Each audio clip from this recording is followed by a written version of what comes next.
Citi 97.3. Accra. 94, 95, 96. 97.3 Citi FM. It doesn't get any better than that. Eyewitness News. Be there as it happens. Citi News.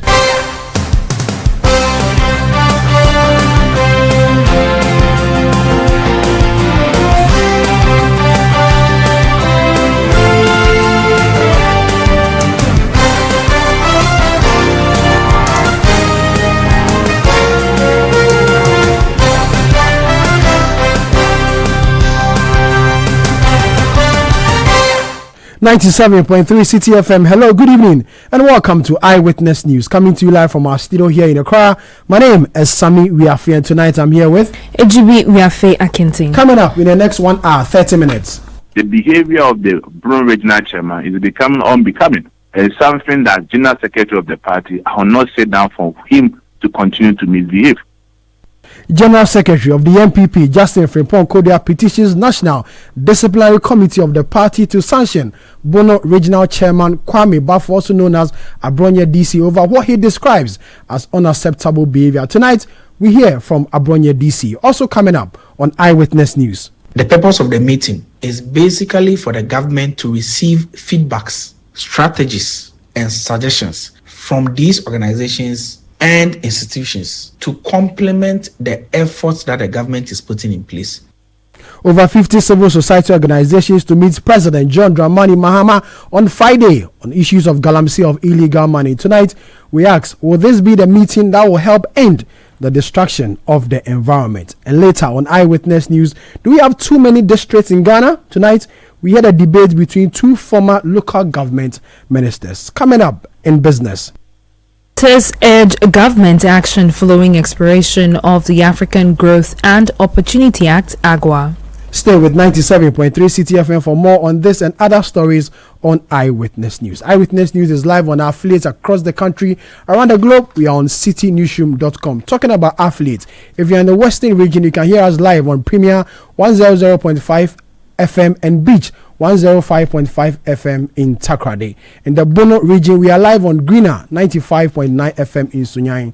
In the Afro region, we are live on Hammers Radio 106.5 FM in Goso. In the Ashanti region, we are live on Orange 107.9 FM. And in the Volta region, we are live on Akmini Radio 96.7 FM. As well as Heritage FM 107.3 in Hohoi. In the Northern region, we are live on Dasoma 99.1 FM. In the Upper East region, we are live on Word FM 88.3 FM. In the Upper West region, we are live on Westlink 88.1 FM. And in Northeast region, we are live on Eagle FM 94.1 in Wale Wale. You can join the conversation with your WhatsApp message. The number is 0549 986 996. 0549 986 996. Ejubi has our first story. The New Patriotic Party has referred its Bono Regional Chairman Kwame Bafo, also known as Abronya DC, to the party's National Disciplinary Committee over alleged misconduct. In a petition submitted by General Secretary Justin Kodria Frimpong, the NPP said Abronya's actions were detrimental to the party's unity and image. Mr. Kodria, speaking to Citi News, says accountability and discipline remain non-negotiable in safeguarding the party's credibility. First and foremost, everyone in this party needs to understand that no one is above or greater than the New Patriotic Party. And therefore, they need to be disciplined in our party. The behavior of the Bruno Regional Chairman is becoming unbecoming. It's something that General Secretary of the party will not sit down for him to continue to misbehave. Not long ago, there was a video that was circulating, which in the video he was making claims that people's name can be removed from the album, which I came out to clarify and make the point that he does not have that right, neither does even as General Secretary have that right to remove people's name from the album. That was the first point I made, only for him to come back and say that the audio was doctored. But how long was it going to take for him to come and respond to it? And just yesterday, there was also another video of him making as serious allegations against the General Secretary of the party that the disciplinary committee submitted a report to me, which as far back as in 2023, and I sat on the report. In that report, it was indicting Honorable Kennedy Japan that the recommendation of the committee was for him to be expelled from the party, which is not even true. That's a serious false statement to be made by not a me person, but a regional chairman of our party, and this is unacceptable. So based on that, I have petitioned the disciplinary committee of our party to invite him and to prove where in their report they stated that Honorable Kennedy Ajaapong should be expelled from the party. You heard General Secretary of the New Patriotic Party, Justin Kodria Frimpong. Moments after that particular interview, the Bono regional chairman of the MPP, Kwame Bafo-Abronye, issued a statement. And he says, my attention has been drawn to a social media communique issued by a great party and duly signed by the General Secretary lawyer, Frimpong Kodria, inviting me to appear before the party's National Disciplinary Committee. I hereby write to indicate my full preparedness and willingness to appear before the committee to comprehensively lay bare and substantiate the antichrist actions and inactions of Honorable Kennedy Ajaapong, which has undermined the cohesion and integrity of the party. Since the referral was made in public, I therefore propose that the sitting of the committee be conducted openly and broadcast live so that the rank and file of our noble party may have the opportunity to witness at first hand the manifest antichrist posture and conduct of Honorable Kennedy Ajaapong. Thankfully enough, Kwame Bafo-Abronye has joined us on the telephone line to tell us more about this statement. Regional Chairman, good evening. Thank you very much for your time. Good evening and thank you for the opportunity. Why would you refer to a party member? First of all, before that, why have you officially received this particular invitation from the party leadership? Yes, I will say that I saw the publication and the release, the substantive petition and the release attached to it on a social media platform. So I responded to the petition based on what I have seen on the social media platform. So you have seen, but yet you are yet to receive? The petition has to be served. That is the petition. It's a process. But I've seen it. That is what I've responded to. But I've not been formally served. Okay. My second question. Why would you describe a leading member of your party's behavior as antichrist in the statement you issued a while ago? First and foremost, I'll respond to the petition that has culminated my release. The General Secretary petition, the General Secretary who is the petitioner in this matter, I will say that the petition itself is incompetent and frivolous. The petition has no basis so far as the party constitution. In responding to some of the Honorable Kennedy Ajaapong anti-party behavior yesterday, I said it without mentioning words. I said it that Kennedy Ajaapong in his campaign tour to half region indicted all constituency executives, regional executives, national executives, and government appointees of selling security slots to party members between 2017 to 2024. And maybe the General Secretary is the one Kennedy Ajaapong was referring to. That is why the General Secretary has failed to invite Kennedy Ajaapong to explain or mention those party executives and government appointees who were selling slots to the public. Maybe, and I believe the General Secretary was actually involved in that. That is why we don't want to talk about that particular issue that Kennedy Ajaapong came out and said. So I said that based on that statement, Honorable Kennedy Ajaapong, the elephant in the forest, is more intelligent than Honorable Kennedy Ajaapong. And that is a fact. I am not running away from that. You are saying that Kennedy Ajaapong is a leading party. It's a leading member in the party. That's not true. He's not a leading member of the party. So stop giving him some phrases or expression is not the leading member in the party. And the elephant in the forest is more intelligent than Honorable Kennedy Ejapong. It was the same comment that you made. Hold on, Mr. Bafu, hold on. Mr. Bafu, hold on. You made the same comment, and it's this same comment that the party general secretary has referred. Hold on. So they are not running away from the founding members of the party. They know the reason why they use the elephant as our symbol. And you and I know that the elephant is the most intelligent and wisest animal in the forest.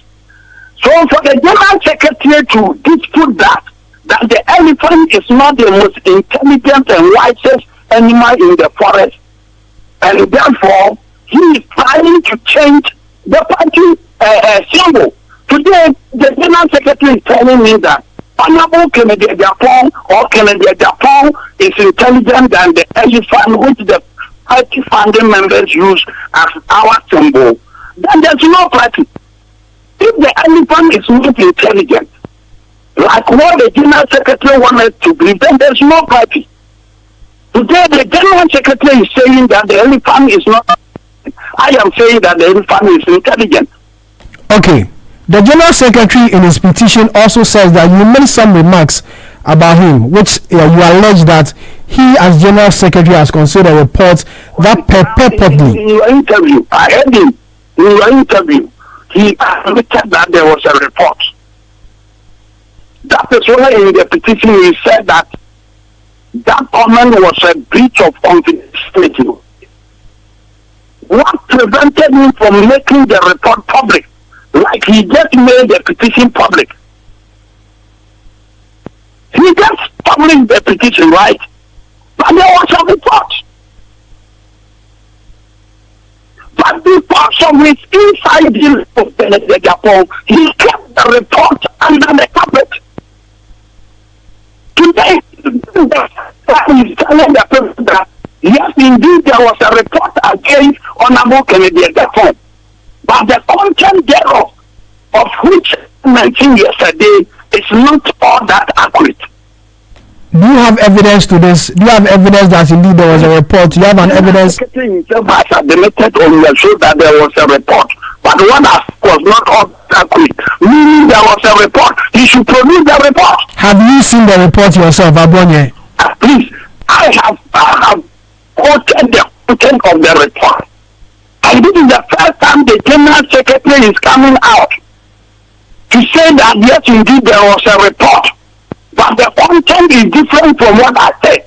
So let him produce. Once he has admitted there was a report against Kennedy Ejapong, let him produce. You say you appear before the committee and you are demanding a live broadcast. Why are you demanding a live broadcast of just a committee sitting? I'm seeing the formation of this great party. This is the first time a petition will be made public. Send it to all media houses, and the general secretary, who is a petitioner in the petition, will be granting a marathon interview. Will be granting a marathon interview in the media houses. Since the formation of this party, this is the first time this thing has happened. And that means we have questionable issues. So the information of this party is the first time a general secretary will be granting a marathon interview in respect of a petition against a party member. That is why I'm telling you the petition is incompetent and frivolous. What is wrong? Hold on. Abonye, hold on. But what is wrong? Abonye. The elephant, which is our symbol, which is the new patriotic party symbol, is more intelligent. It's more intelligent than Honorable Kennedy Ejapong. And I said that Honorable Kennedy Ejapong is not the presidential material. To be a presidential material, you and I know that the person must be so sophisticated. They know this, but because they are running around his money, they know. To to be a presidential candidate, you will be more sophisticated.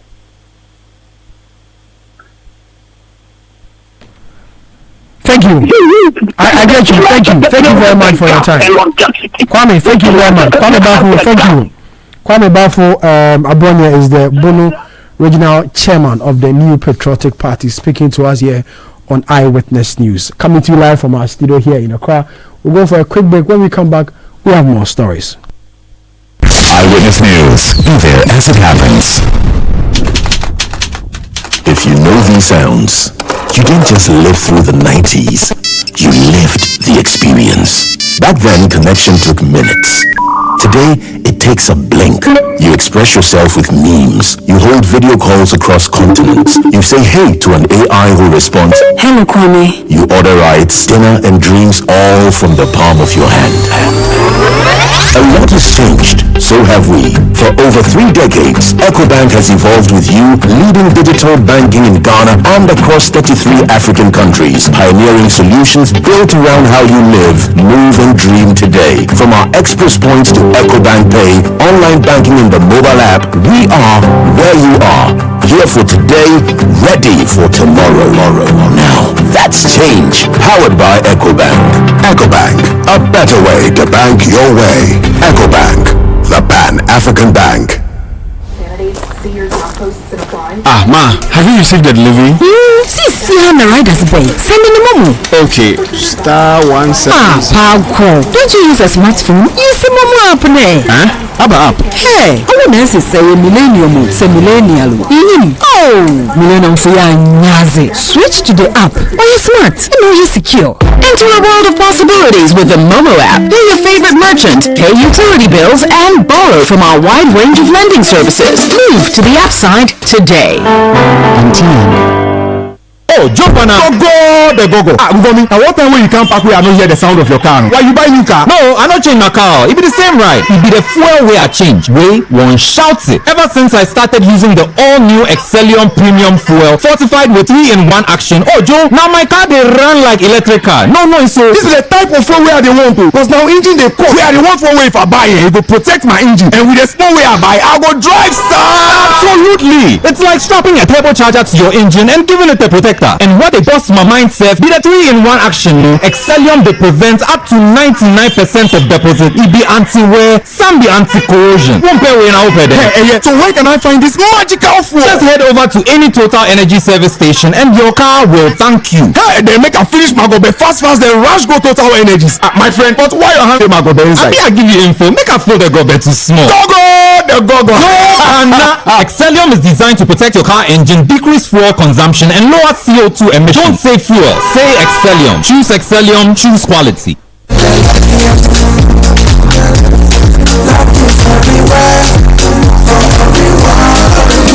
This year is going to be sweet. I don't just feel it, I know it. Because the Lucky Season 3 is back. And I'm about to show you how to grab your golden ticket.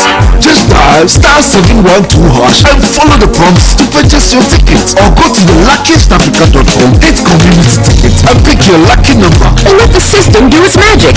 Choose how much you want to spend from 1 to 5,000 Ghana cedis. You can even buy a ticket for someone else. Be someone's hero. Payment? Easy. Mobile money in Ghana or card if you're international.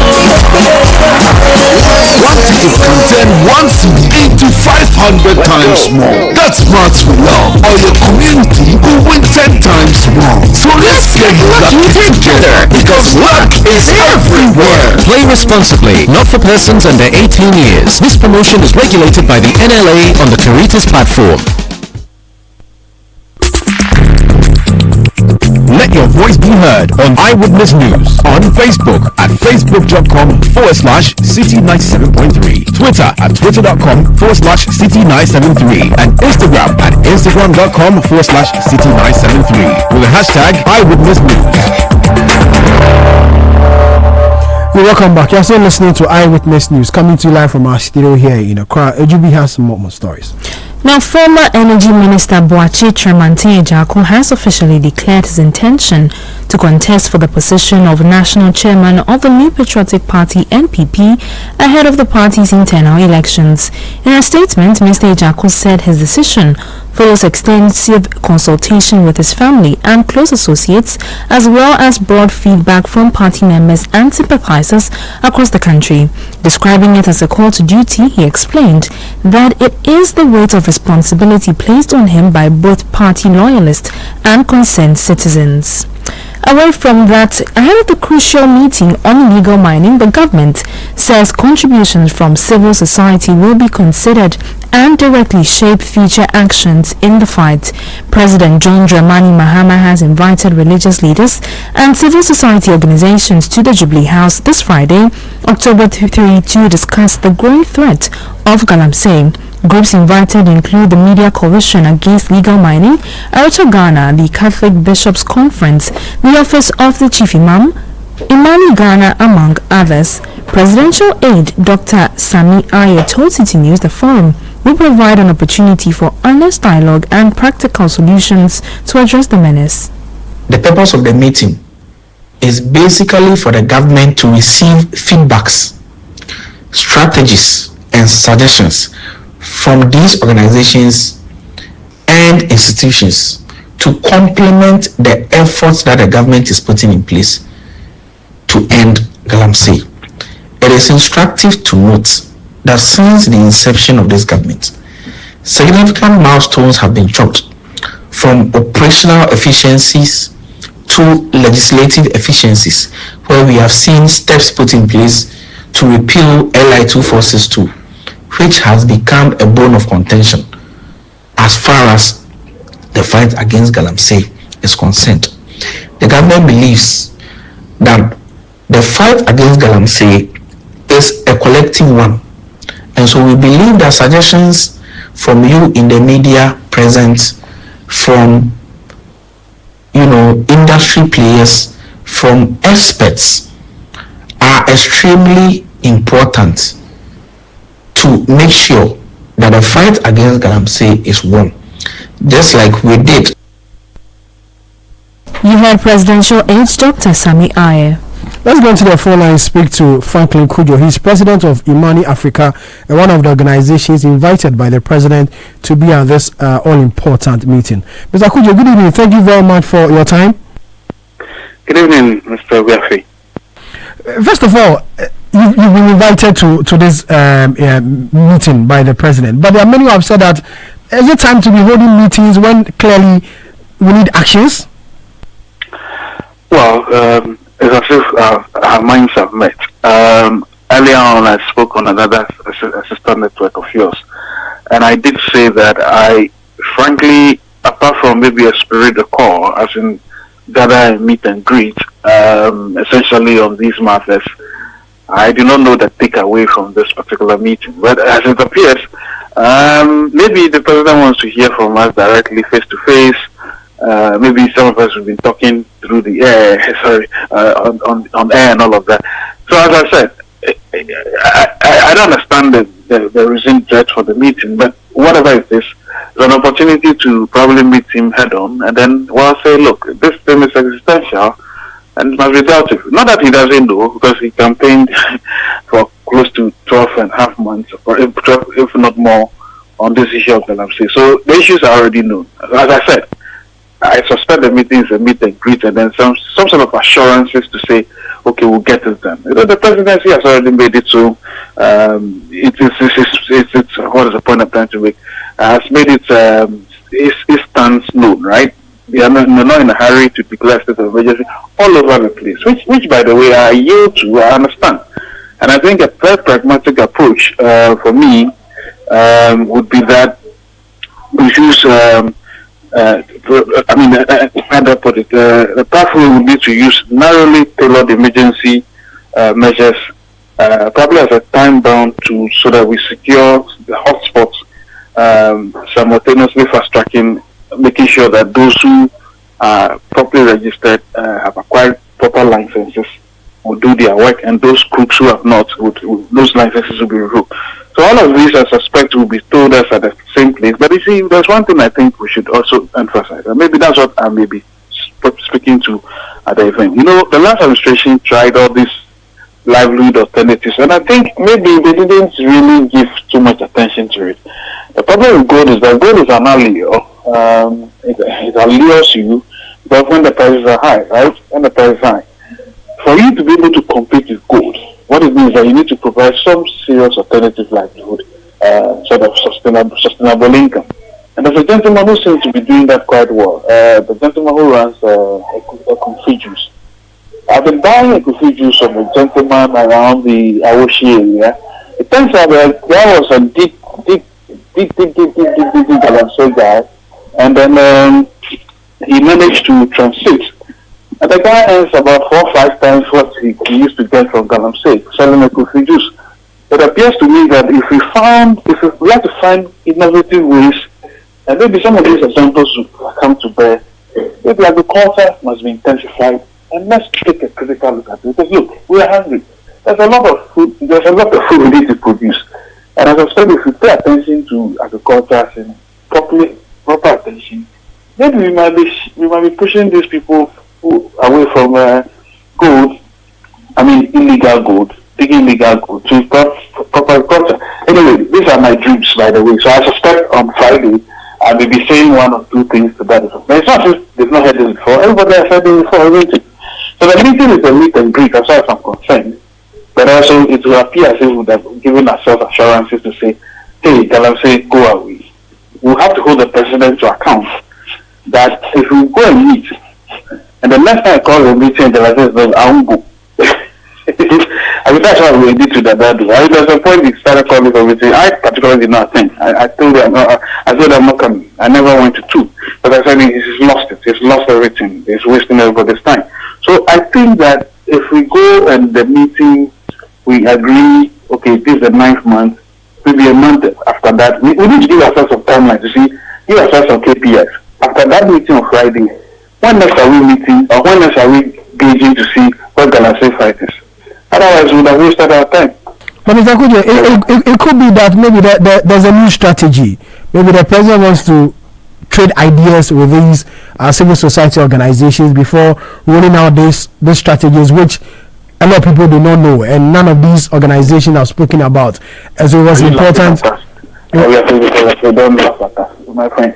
What are you talking about? I mean, okay, you're saying there's a new strategy for mass or what? So that we are coming to discuss this one. We already know the strategy. The presidency is awash with strategies. You didn't hear the minister, you didn't hear the president himself say that, look, there are many ways of fighting this matter. And we yield. We agree to that extent that outright emergency issues, they don't necessarily need the panacea, that we want to do pocketed, targeted sort of thing. And so he's mentioned that, because we're sort of looking at certain laws and all of that. We hear all of that. The ultimate everybody wants is emergency. I don't know what everybody wants. So emergency everywhere. Then we are running around, hiding from everybody. That's the estimate. So I'm not poo-pooing the fact that there will be some new thinking that we probably want to discuss. If that's the case, the president doesn't need to meet us. He probably just need to have a press conference and announce it to the whole public. Why should he meet a segment of people and trade those ideas with them? We are not propagators of the presidency, no. So why meet just alone? Since the Galamsey is a national issue, I suspect that we want to have, if there's some very vaunted, program or idea to fight Galamsey that we've all not spoken of, that is supposed to be unveiled on Friday, then I must admit, my brother, that should call for a meeting beyond just the narrow confines of some 2 known civil society actors, including myself. I don't think that's what we want to do. So we'll go and judge all, and I suspect that once we judge all, meet and greet, but I would make a push that, look, Mr. President, we understand it. We probably want to be here. It sounds like you're becoming lonely, like the other guy who was in the office the last time. Who put his presidency on the line and then ran away. Anyway, so maybe you're not alone yet. If you're alone, we'll come to you. We're happy to be by your side. But let's develop KPIs together. After 3rd October, this Friday, next month, third or whatever, October, right? 3rd November. If the year is coming to an end, so we are in October, November. Okay, so November. If the year ends and we don't see late challenges, then I'll say, a very good October. So Finally, before I let you go, the conversation about the state of emergency, should be declared. Frankly, is that the only solution to address the environmental destruction? I really don't think I don't think the state of emergency is just the only way to. I don't think that's the only way to. To deal with Galamsey. I really look. To be frank, the state of emergency as people want to ask for, it involves quite a lot. And some people have explained it. Lawyers have explained the way they've explained it. It is really, really extreme. I don't mind if we want to do that, but I think it's better with. Targeted interventions, pockets of emergencies around critical areas. Better than the whole state of emergency all over the place. And I think the Catholic bishops and other formal groups have actually suggested the same idea as well. So for me, I think it's clear. A state of emergency definitely would enable rapid, concentrated action and where the crisis is most acute, right? Immediate redeployment of security forces, resources, temporary suspension of processes that slow enforcement, expedited seizure of equipment, and all those kinds of things which an authority will impose, a curfew that could be imposed through an authoritative measure. They are all fine and dandy, but to what end? At the end of the day, you need to balance that with people's rights as well, right? So you need to be careful. I think emergency powers are blunt. They are blunt instruments, and they could risk infringing civil liberties and all of that. But at the same time, I would think that the best way really must be a pragmatic approach that really balances what I call targeted or tailored, narrowly tailored emergency measures as a time-bound tool. So you see, we need to give ourselves time. KPIs, this is what we have achieved. And that's what I think the meeting should do on Friday. Frankly, thank you. Thank you very much for your time. Frankly Kujo is president of Imani Africa, speaking to us. They're one of the civil society organizations invited by President John Dramani Mahama to trade ideas on how best we can address the issue of Galamsey. Ejubi has some more stories. The Inspector General of Police, Christian Tete Yohunu, has justified the closure of the Kokorantumi police station following an attack by angry youth. The attack stemmed from the death of a suspect in police custody. His comments come after the Member of Parliament for Itiwa East, Abena Osea Sari, raised concerns over the closure during a Public Accounts Committee hearing. Here are excerpts of the proceeding.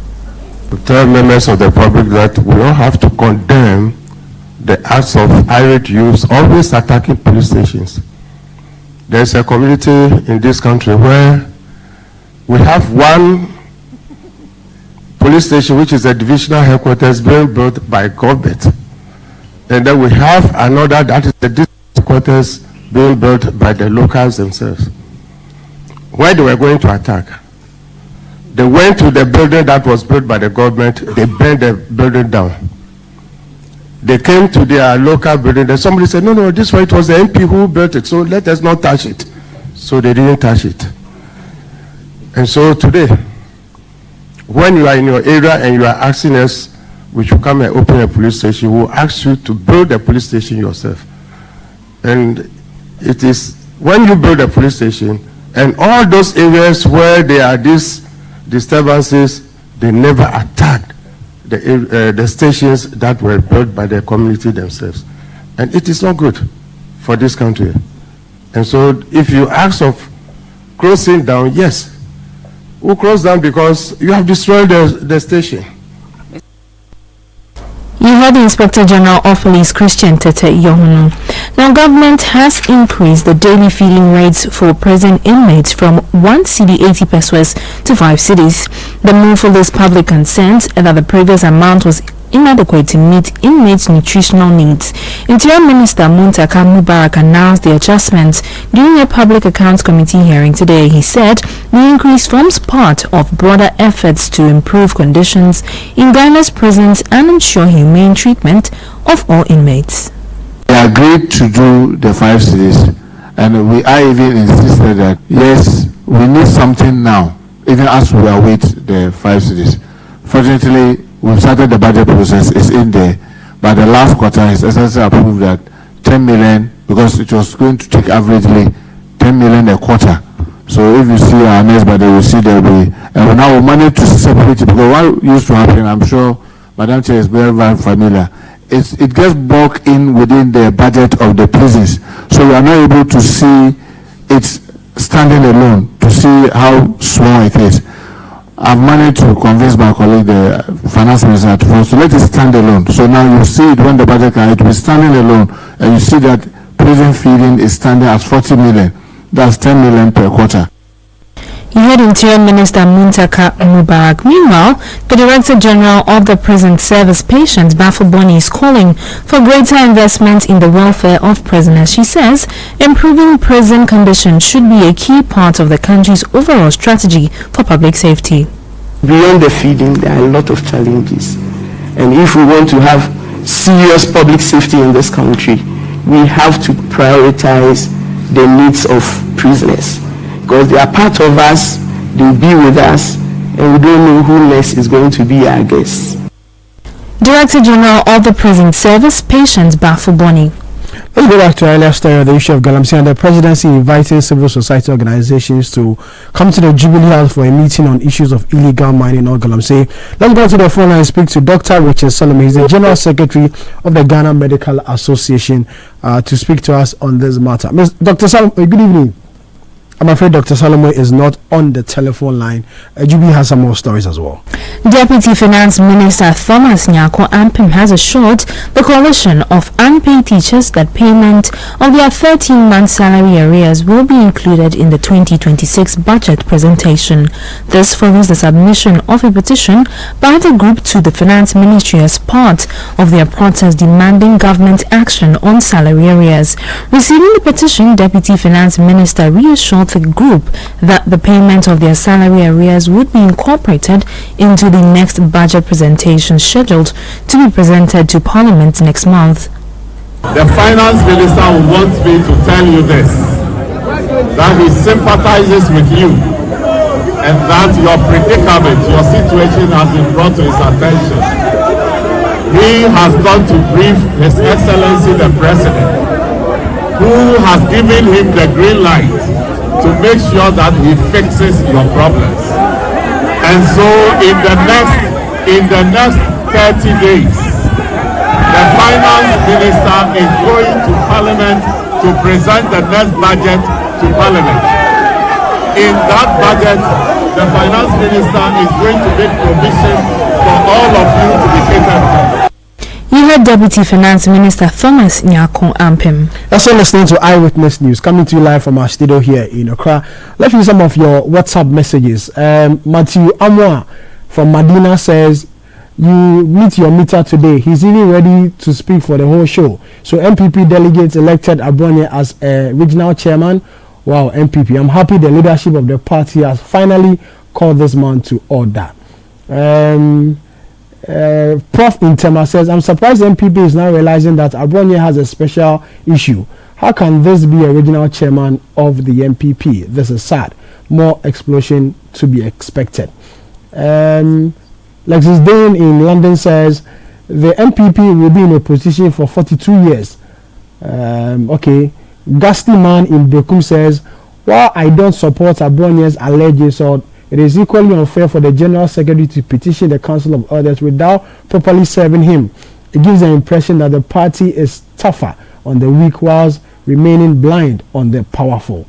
Malasa from the Northern Region says, the danger of creating a moustache is that it may turn against the master one day. That's exactly what is happening in the MPP as we speak. Abu National Yua says, there are all indications that the government is ready to change this country for the better, by taking steps to address issues of Galamsey with this meeting with the CSOs.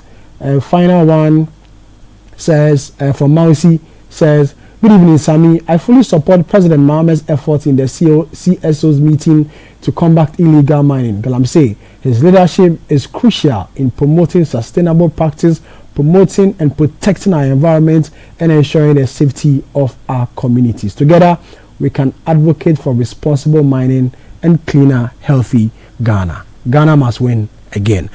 This is Eyewitness News coming to you live from our studio here in Accra. We'll go for a quick break. When we come back, we have more stories. Eyewitness News. Be there as it happens. Your family's health should never be a worry, no matter where you are in the world. Are you a Ghanaian in the diaspora, a foreign resident in Ghana, or a Ghanaian looking for the perfect health insurance plan for yourself or your family in Ghana? Then the Apex Ebusiapa Health Cover is what you need. A comprehensive health insurance plan to protect your loved ones. From hospital stays to life-saving treatments, we ensure quality healthcare at an affordable cost. Apex Ebusiapa Health Cover. You don't just send love home, you secure it. Visit Apex Health Insurance at Zion House, Boundary Road, Shashi is the one, or call 0540-128-256 or 0501-683912. Apex Ebusiapa Health Plan. Global love, local care.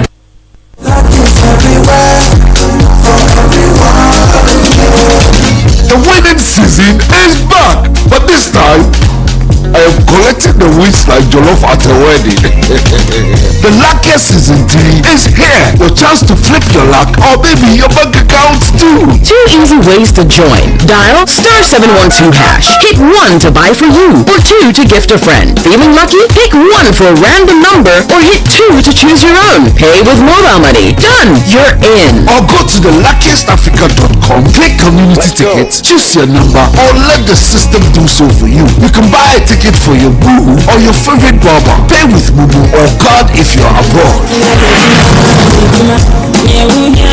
1 ticket could turn your 1 Ghana Citi into 500 times more, and the whole community could win 10 times over. Dial *712# or log on. Let's get lucky together, because luck is everywhere. Play responsibly, not for persons under 18 years. This promotion is regulated by the NLA on the Caritas platform. Oh, jump on now. Go.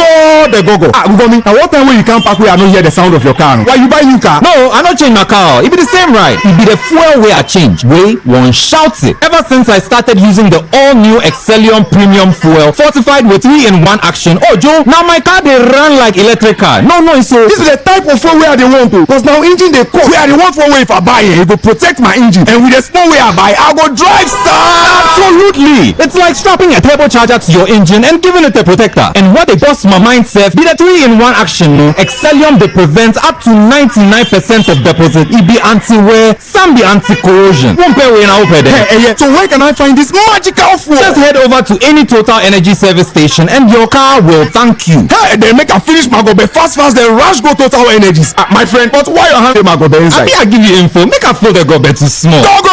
And Excellium is designed to protect your car engine, decrease fuel consumption, and lower CO2 emissions. Don't say fuel, say Excellium. Choose Excellium, choose quality. We asked the new business owners what they want from Old Mutual. I want insurance and pension solutions that will protect my employees. Your business growth is our business. For 180 years, we have partnered with businesses to protect and grow their most valuable assets. From tailored group life assurance protection to affordable pension plans, we've got your business and your employees covered. Contact your broker or call Old Mutual on 0509-551-609 today. Old Mutual, do great things every day.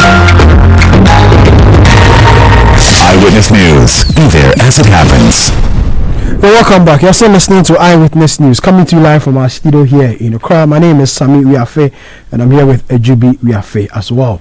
Now, if you look at today's front page of the Daily Graphic, it says Ghana has too many districts. It's counterproductive. And the story is quoted to Professor Ahoy, and the story reads: local governance expert Professor Kwamina Ahoy has criticized what he describes as too many assemblies in the country, arguing that the increased numbers have become counterproductive and needs to be re-examined. For instance, he says the partisan consideration has gone into the creation of 261 metropolitan, municipal and district assemblies, suggesting that some of them currently barely existed and were not fit for purpose. A former local government minister and member of parliament for Techima South, Martin Ej Mensah-Kosa, disagrees on this. He joins us on the telephone line to speak to us. Martin, good evening. Thank you very much for your time. Yeah, good evening, Sammy, and thanks for having me. You seem to disagree. Why is it so? Well, good evening to your listeners. I am a bit concerned because we need to be careful not to propagate solutions that would rather end up undermining our democratic process and our decentralization efforts. I mean, if you look at the Act, Local Governance Act, page 12, specifically 1(4), A and B, so it gives you a criteria for creating a district, a metropolitan, or a municipal. And all of these are thresholds that will have to be met. But the consideration has been that we don't just look at the population, we don't look at the economic viability. Rather than say districts are too many and that its usefulness is a bit lost on us, I would say no. The creation of a district is for two effects. One, you want to make sure that you send governance closer to the people to ensure in rapid development and accelerate development. But at the same time, you are satisfying the opportunity of local people having to partake in governance. When you create a district, you are adding all the other lower levels, i.e. assembly members, unit committee members, and so on. So you broaden the participation in local governance or in decision making. Now, that's a major pillar in our decentralization effort. You are taking away power and resources to the locals. When we begin to fear that is too many, which one are we going to collapse? Where are you not going to create? But you will be denying that rapid development in a locality that is otherwise neglected, and also giving effort, opportunity for people to partake. I would have said, let us call for an ambitious resourcing of our local governance structure. Local governance in our governance structure occupies about 70%. Martin, his argument, sorry to cut him, but his argument is that it has become partisan. So we just create those districts because of partisan basis. I fail to see that. Political reasons, there are economic reasons, there are administrative reasons. Partisan, I don't know. In other case, how does one determine the partisanship? There's a clear criteria by law to follow. So if that is not followed, as specified in the Act, so be it. But otherwise, the partisanship, I fail to see. I think that the argument for the creation of districts far overrides whatever fear, be it partisan or any other. Rather, to make it more useful and efficient, effective, it is under-resourced. Let us fight for more resources. If you go to a district that has been created and neglected by way of resources, then it fails to achieve its purpose in the first place. And I was going to make the point that there should be adequate resources match our needs in creating these districts. That is what we haven't done as a country. We have done very poorly, very badly. If you look at the local governance share of our governance structure, it's about 70%. But there is no commensurate resourcing of these local structures. And that is what will fight poverty. That's what will eliminate this fast, distance between central government and local government, where some people feel that they are not even part of the country. It gives rise to tension, people feel neglected, and all kinds of problems come about. I would always any day advocate for continuous creation of districts, but pack it with the necessary and needed resources so that it can serve the purpose that it has to be. One, to accelerate the rate of development, and then two, to give greater opportunity for our local citizens to participate in our democratic decision making. Backing up the resources, he also raised issues with the creation of new regions. And I quote from the story, it says, for a period of over 50 years, the country survived with a maximum of 10 regions. Creating 6 more regions in only 2 years, 2018 to 2019, was definitely an overreach with no tangible benefit to show for it, he stated. I'm asking this question because you are the Deputy Minister for Regional Reorganization during the creation of these new 6 regions. Now, Professor Atwara says it was an overreach, and then there's nothing really to show for it. Again, I disagree there. To start with, for 2 or 3 decades, the areas where these regions were created have been at the forefront of agitation for it. Nearly every government, from the Ronaldson's time to today, has been seized with these petitions. Every government made an effort to look into this process. Luckily for us, if you look at our constitution, chapter 2, article 5, provides for the creation of these regions. You have to go down there and establish whether there is a need for it. Now, the processes that were embarked on took a committee to go across the country in line with law, and they so established that there was an overwhelming need for it. Subsequently, to fast forward it, when these regions were created, today you have created at an otherwise distant area, which, for example, you have to transport a sick person 5 hours to access healthcare. Today, in these 6 new places, every region has a regional administration where all the decentralized offices of government at the central level is sent there.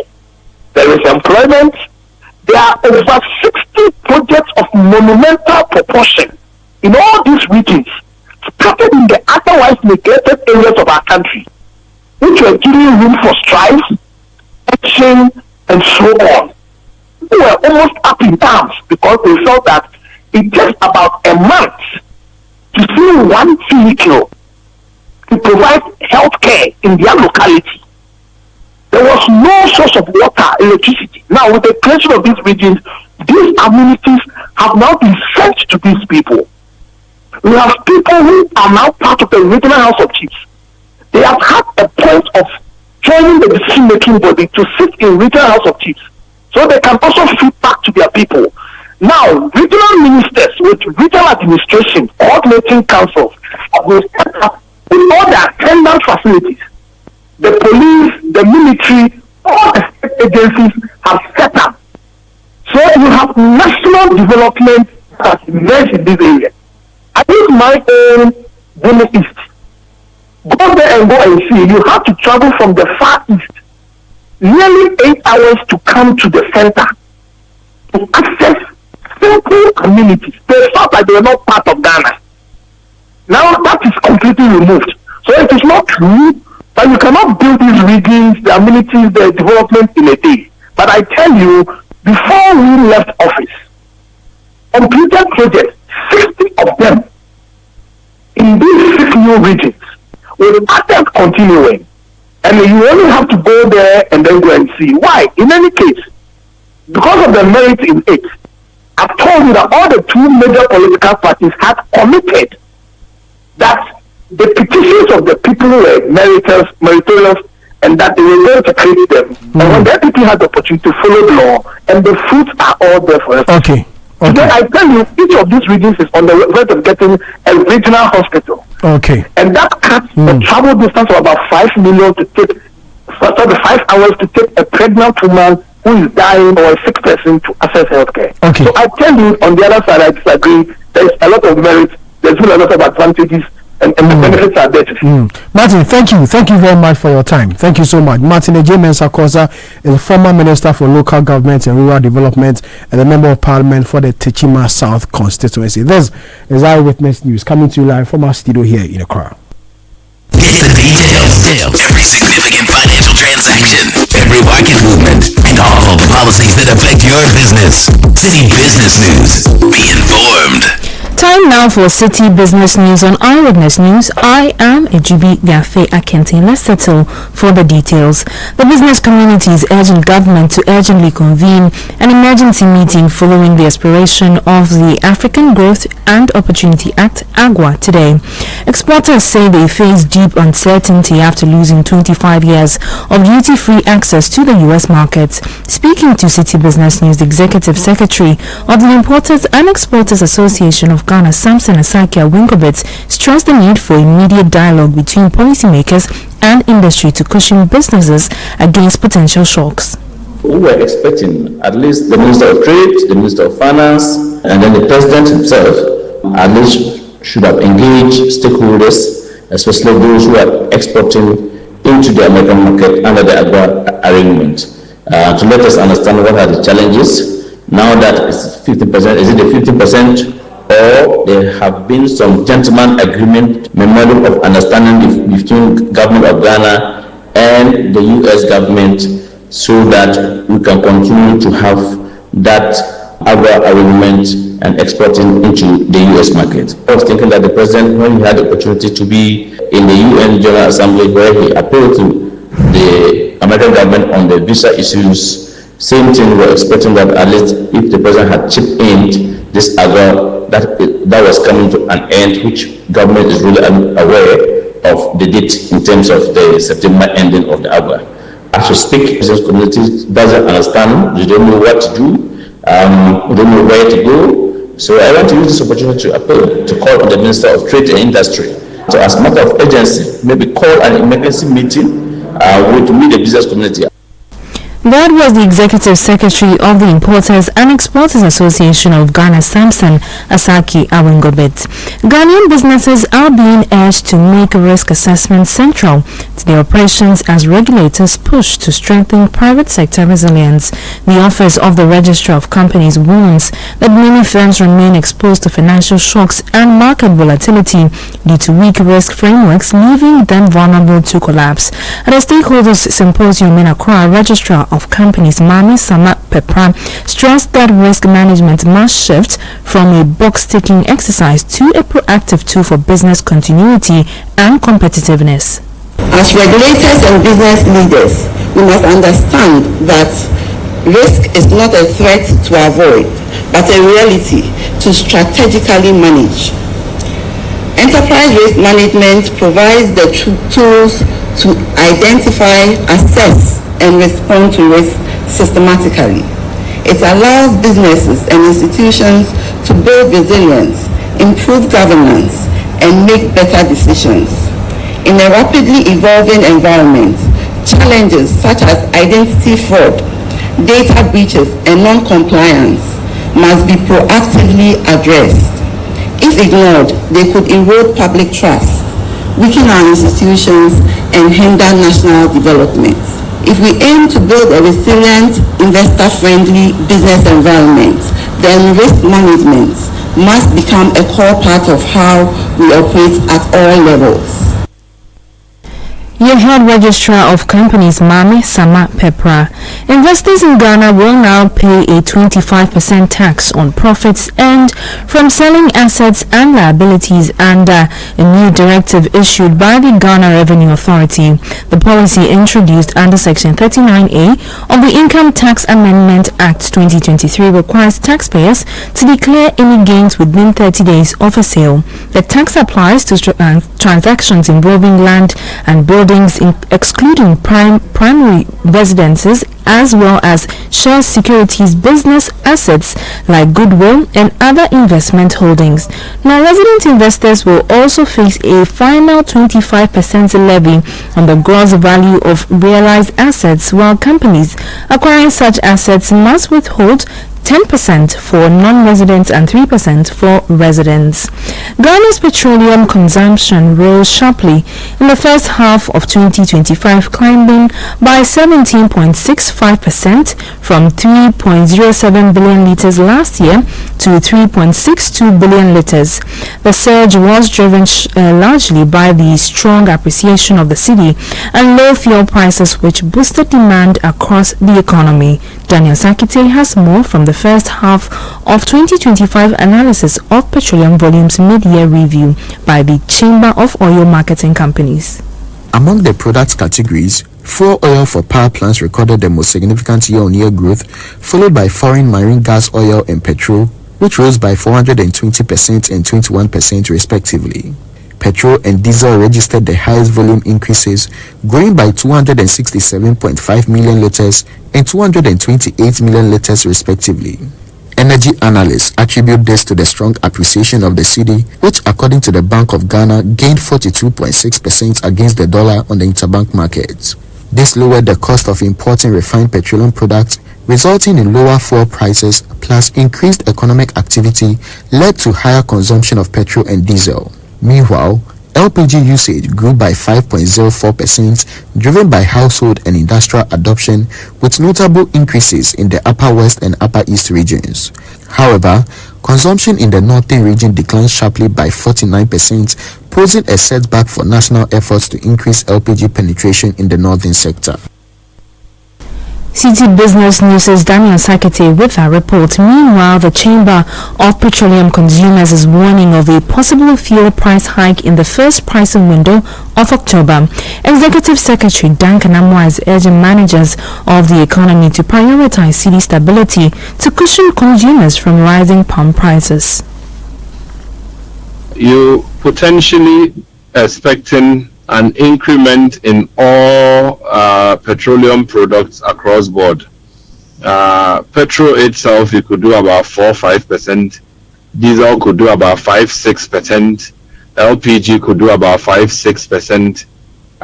Starting tomorrow. Again, the cedi hasn't been that stable.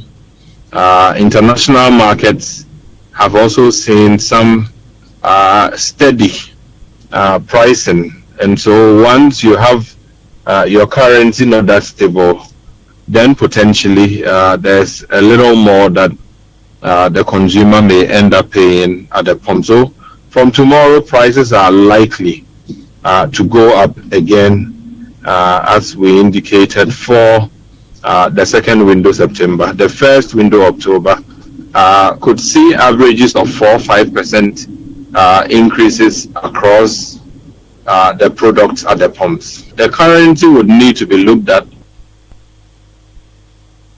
Duncan Amwa is Executive Secretary of the Chamber of Petroleum Consumers.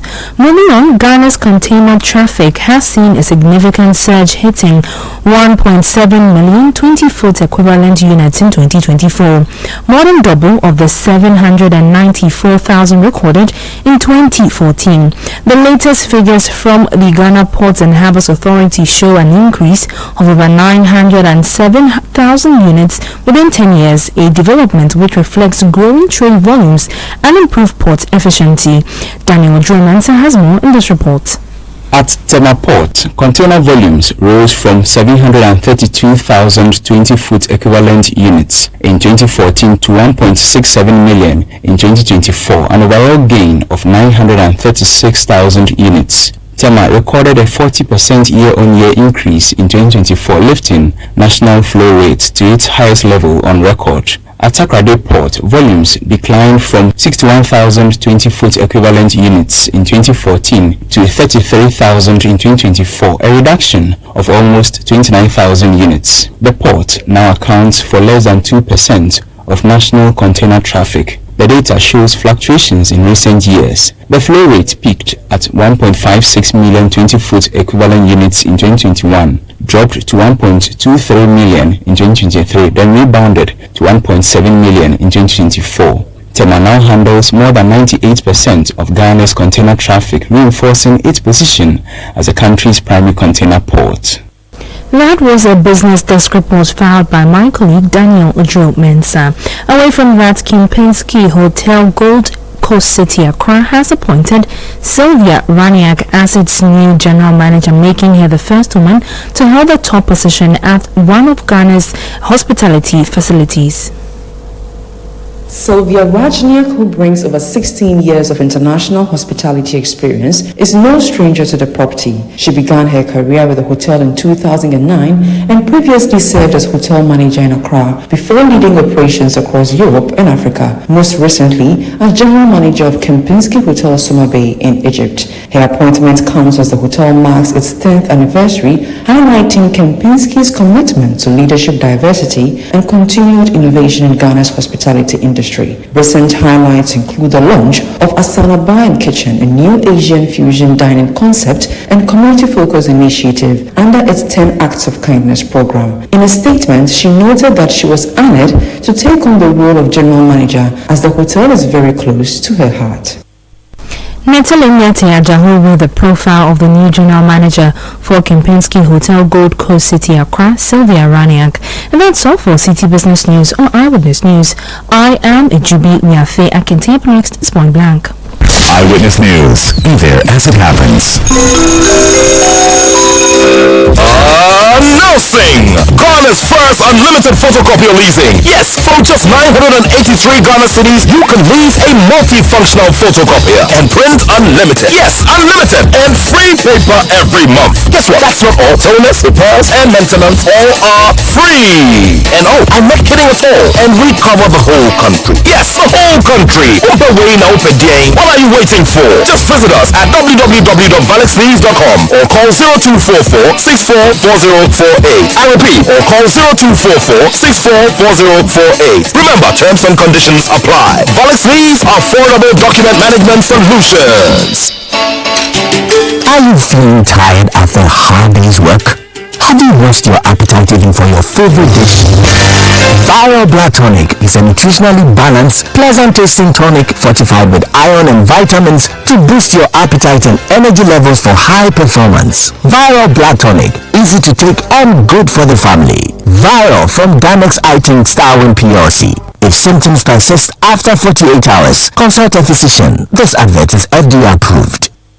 We're trendy and youthful. We're UBA. We're here to make your life better, stress-free and easy. Go the extra mile, beyond your expectations.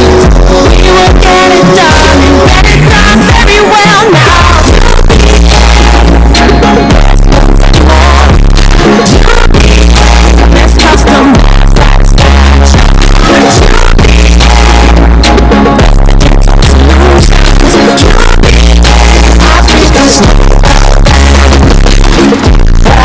Retail products, innovative offerings, loans made just for you, attractive interest rates, trading across Africa or sending money. If you want the best digital banking products, including chatting with you on WhatsApp and Facebook, turn to UBA, Africa's global bank. Like a fiesta on the side, I'm going wrapped up, and do I think about not me? I get classy, I get party, I get strawberry, also fruity. Golf girls all have to fit me on, still just skin. All I need is my extra things so pretty, so without the girl. You keep the vibe 100 with my party plans. Fiesta, fiesta, wrap it up. Wrap it up with Fiesta condoms. Comes in 9 different variants to spice up your game. Available in any pharmacy near you. Prevents STIs and unintended pregnancy when used correctly. This advert is FDA approved. Eyewitness News. Be there as it happens.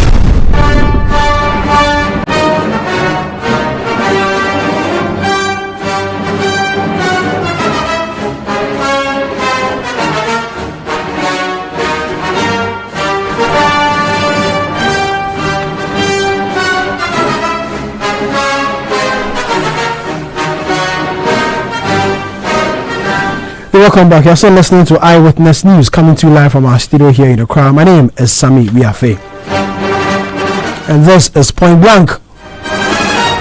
Remember, Point Blank is brought to you by Valex Lease Equip Limited. Valex Lease, affordable document management solutions.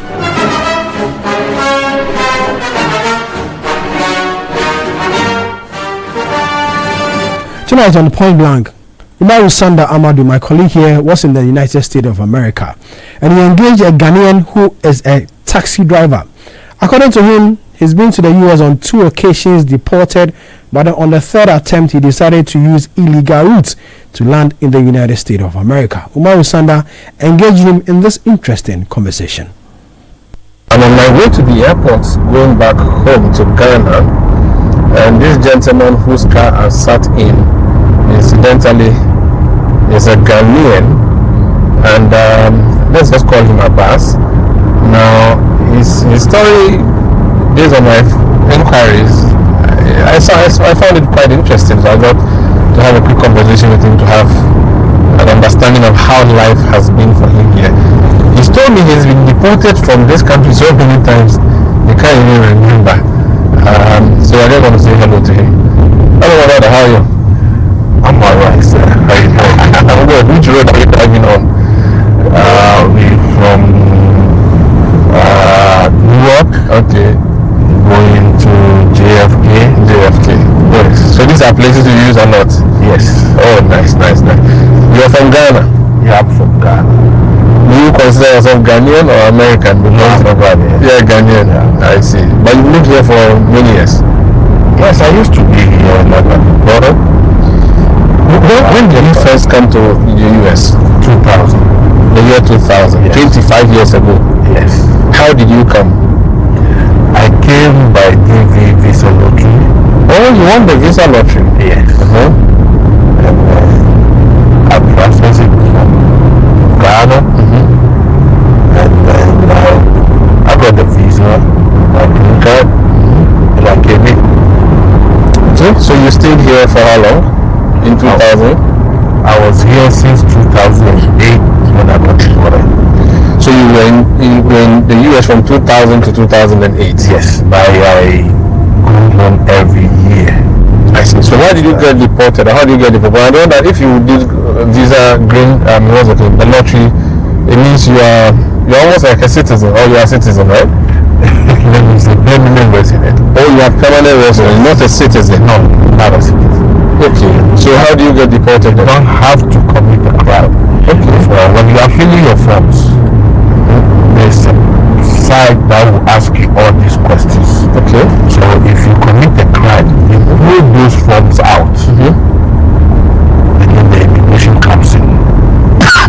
So what happened was, so when they give you that green card, you are not supposed to commit any crime. That's what guarantees your permanent status. Yes. Okay. Till you do your citizenship. Okay. So you will not get deported even if you commit a crime. When you become a citizen. Okay. So you didn't become a citizen? Yes, I didn't. Okay. Become a citizen. Okay. Before I ask you my next question, I see we are on some kind of a bridge, and I'm seeing, is that Manhattan on my right? Yes, this is downtown Manhattan. It looks very beautiful. Yes. I don't know what that tall building is. It looks like the tallest building. I don't know. I thought the World Trade Center is... That's the new World Trade Center. You see the thing on top of the one with the pole? Yes. The big mast. So that's the World Trade Center. Yes. Okay, so it's still the tallest here? I don't know. Yeah, I guess. It looks like it. Yes. And the other high... It looks like a wallpaper. I mean, when you first came to New York, did you get shocked by what you saw? Well, I was walking down Manhattan, I kept raising my head up. Yes, when I came, the first time I arrived at Washington. So you came through Dallas? Yeah. So I took the Greyhound bus right to the heart of the city here. The heart of 42nd Street, New York, which is called a Port Authority Terminal. Okay. Yes, I've seen that place. Yes. So I got down over there, and then I was, wow, is this America? Wow. So the lights were flashing, the TVs, you saw everything on this time. I was so confused, So confused. I was like, wow. Yeah. Is this where I'm coming? Yeah. So when you came in the year 2000 through the visa lottery, did you come with your family or you came alone? No, I came alone. Okay, so what law did you break that you got deported? Okay. I used to live in Denver, Colorado, somewhere around 2000. Okay, don't mention specific localities. I don't want people to identify you, so yes. Okay, but yeah, 2000, yes, Denver, Colorado. Yeah, so bought a car from there, and then you see the car in front of us has a temporal plate. Yes. White one. Okay. Okay. So that's what they give me. Okay. When you buy a car, you cannot register right away. Okay. The dealer has to give you that stamp so that you can drive to a week or two and get your license. So I was waiting for the dealer and I drove to New York because I have to travel to Ghana on an emergency. Okay. So I left the car for a friend and then I left. Basically the thing has to expire in a month. So I spent about 4 months in Ghana. When I was coming back and I called him, he said the thing expired, so he bought another one. Okay. I said, okay, is that possible? He said, yes, from the dealer. Another number plate. Another number plate. So when I came in, he took me from the airport. I dropped him home, and I was going home. So as soon as I got home, I parked the car. I was out of the car, removing my things from the car, and the police pulled over. They have a black van. You will not recognize we call them undercovers. Okay. You will not recognize them. They're not in police uniform and everything. Okay. So they pulled over and they asked me, whose car is that? In my car. And they said, what am I doing by this time here in the car? And he said, the afternoon. I was like, no, I just came from my country. See, I'm removing my stuff in the car. So they were searching the car. They do search your car. That's what it is, search car. Okay. So they search the cars, they do my ID, they grab me, they do everything, and then that was 2003. So they told me I was in GSS, by the way, GSS 3 in 2003. I mean, I'm old now. So they told me, okay, we see you have nothing. So they wanted to go. And then the guy who searched the front went through the back of the car because I've opened the boot. Yeah. Removing my stuff I came from Ghana with. Yeah. So he took out the temporary tag out. So at the back of the temporary tag, which you will not see, they've written the temporary tag is for a boot, not for a car. Oh, so they gave you, so it's like a DV plate that you got, but instead of it being for a car, it was for a boat. And you two, your car was on land, not on sea. On sea. Oh, you see, so it's the things at forgery. Okay. So I told them, just come now, show every proof to them. But they took me to see a judge. And then the judge subsequently released me on the self-recognizing bail. And then I went home. They gave me a date to come in about a month. When I came, they gave me a free lawyer, which we call legal aid. So as time goes on, we've been coming to court. The lawyer works with the government because the government pays it. Yeah. So he told me, listen, let's end this case today. But anything you said here, just accept it that you made a mistake. When the judge asks you, you tell him you're not going to do that again. So you plead guilty and then you go and I ask him, this will not affect me? He said, it will not affect anything. You just go and take a disposition letter. A disposition letter means you finish the case, you are discharged, you don't have anything against you again. I said, okay. So I went to the court with him, and everything the judge said, as he told me, I did the same. So I was given a fine. So quickly I went to pay the fine and I took the disposition letter. So that was 2003. So I kept going back and forth from Ghana to America every year like I do. And then one day, 2008 World Cup, We all came to watch the game. After the game, I was coming somewhere in February, I think, or March. GFK here, they stopped me, they took my green card, the immigration took my green card, they say I pleaded guilty for so offense, but they have to look into the case. Wow. So they took the green card, but they gave me a stamp as a stay. I can go. They call me after their investigation. So I was the one who kept going back and forth, keep calling them. So they gave me a lawyer, and the lawyer took money. She didn't even start. So I was there, and then the man who handled the case the first time, who is the immigration guy, the ICE deportation officer who's handling my case, called me that they see my case is nothing, so they don't want to waste my time. I can come in and then take my green card. So I told the lawyer, she told me, listen, if you go, they will arrest you, don't go. And then I was with my friend, and then we lived together, and I told him, and he said, listen, if they want to arrest you, they can come to your house and arrest you. They know your address. They ask you to come for your thing. Why are you worried? So you should go. I should go. So I quickly wrap up, and we went together with him. And as soon as I entered the place, then they handcuffed me. So that's how you got deported? Yes. So on your way back, you knew that, did you think that life was over for you, or you thought that no, there's another opportunity to come back? When you were on the plane going back? Yes, when they were deporting me, I stayed in the detention center for 3 months. Okay. Fighting the case. Oh, they give you an opportunity to challenge? Yes, but the case, the guilty I plead, you see, unless I go back to the criminal court case and they open my case. And then at that time they are charging me about 2,000, they are charging me $20,000. $8, and they need half of the payment. I'm incarcerated. Who's gonna pay that? Okay, you didn't have the money to pay the lawyer. Yes.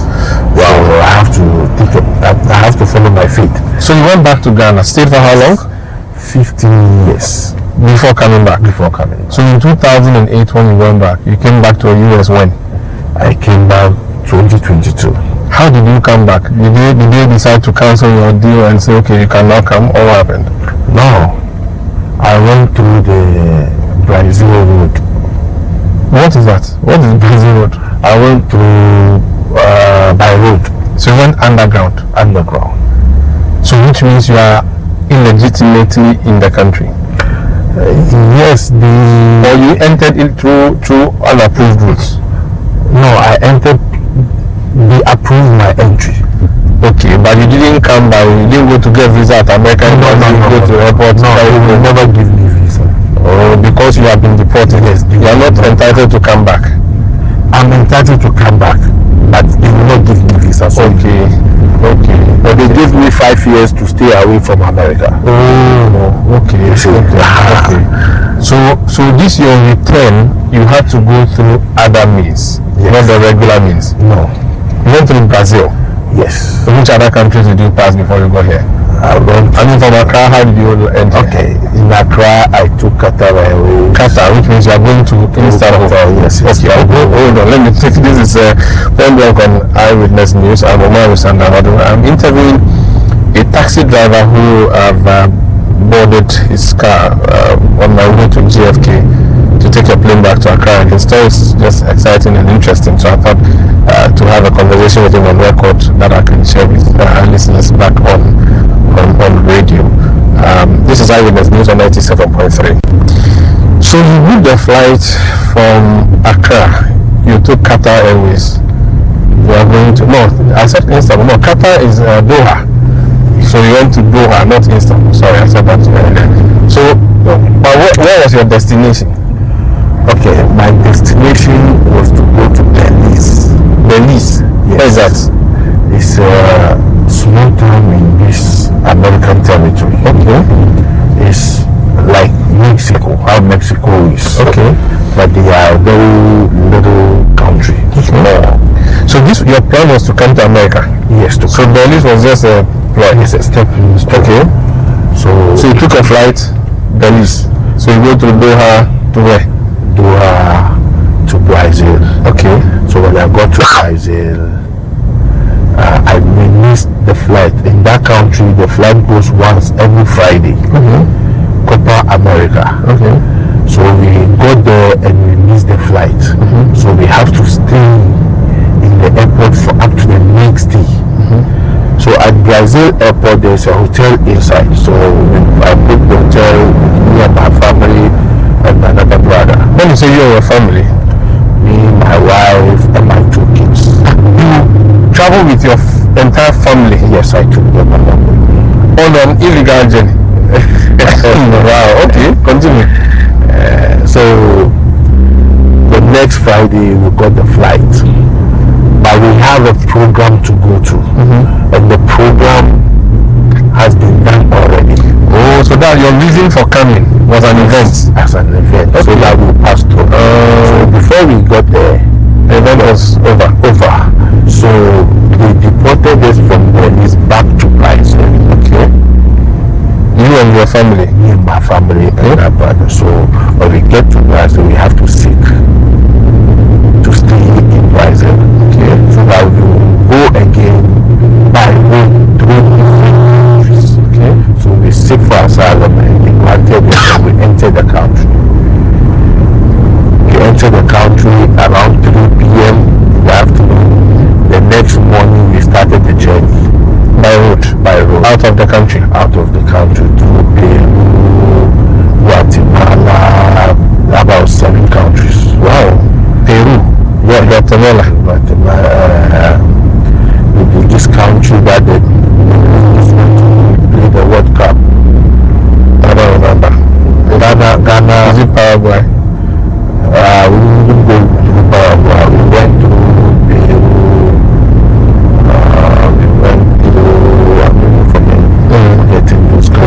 In the years now? Yes. And then ended where? We ended in Mexico. Okay. So we're about 7 countries to Mexico. By road. Yeah, by road. But on our way, when we reach Colombia, you have to go through a forest for about 6 days. A very big forest. Both mountains, water, and everything. The water we pass through is the same water we drink. So we went through that for 6 days. Nobody comes out from that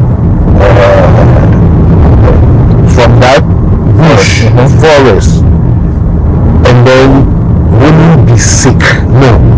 You cannot. And you were with your wife and children? Yes. How old was the oldest? The oldest was 4 years then. And the youngest would be? 1 year. You had a 1-year-old baby with you? Yes. In that forest? Yes, in that forest. And your destination is where? You're coming to America or? Coming to America. From Ghana. Okay, no, I mean from the country you were in? Yes. Okay. So we got to Panama. That's where you come out from the forest. Panama. So Panama, they'll take your fingerprints and other things to determine who you are, where you are coming. Because they work hand in hand with the United States government. Yes. That I don't know. I should have found a different way. Okay. But I don't know. So they took our fingerprints. In about 24 hours, they called me. When I came, they handcuffed me. They said, I'm under arrest. I said, why? And they said, no. Americans doesn't want me to come back to their country because I've been deported before from America. So they have given the signal to stop me and take me back to my country. Wow. So they detained me for 3 months. Before we talk about detention, we are in a tunnel now. Do you know what the name of this tunnel is? Lincoln Tunnel. live in Lincoln Town. Okay, very, very beautiful. Anyway, continue. So he paid me for 3 months in Panama. I have been living in Dubai for some time. Okay. So I have their residence. So they wanted to deport me.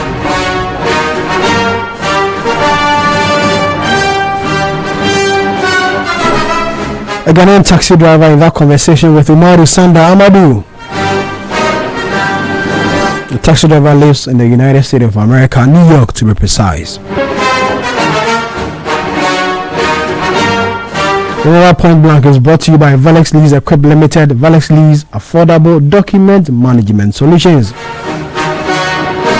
And this is where we end today's edition of Point Blank and Eyewitness News that came to you live from our studio here in Accra. My name is Sami Wiafe. Earlier you heard a Jubi Wiafe Akanto show produced by Beverly Landon and Kwabna Wilson as technical assistant Thomas Obain Dakun. So we'll come away again tomorrow. May the good Lord be with us all.